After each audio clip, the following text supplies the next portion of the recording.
Moving on to Decision 2022, Arizona's primary election just about a week away, and education in our state is once again a top priority for voters. While the legislature just set aside millions of dollars for public education in its state budget, there's one issue surrounding the money and its use that has lawmakers split. Team 12's Jen Wahl joining us now live from the state capitol in Phoenix. Jen, with the primary around the corner, what are lawmakers saying about Arizona education funding spending?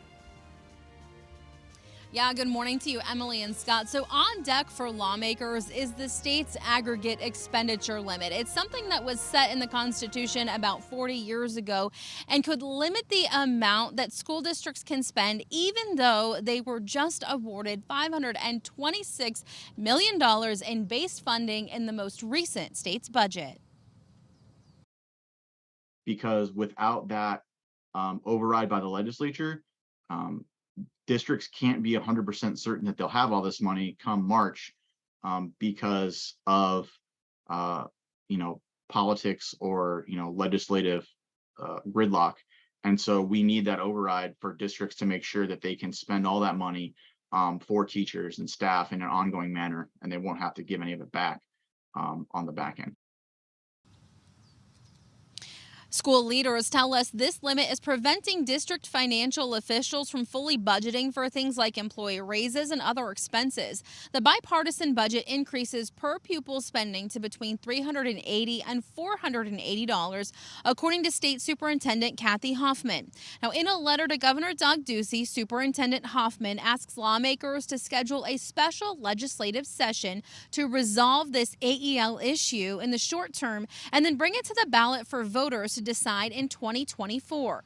Republican Senator J.D. Mesnard agrees it should be talked about, and Democrat Rebecca Rios tells me she understands Governor Ducey already agreed to a special session to discuss the AEL and hopes it's dealt with this year.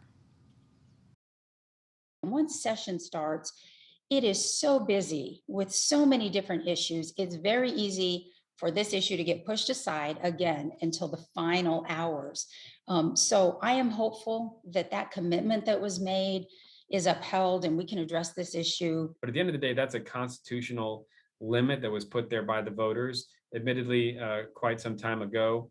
But it makes sense for us to have that discussion. I don't really know where it lands, but what I do know is that it will involve going back to the voters if we're going to make any sort of permanent change.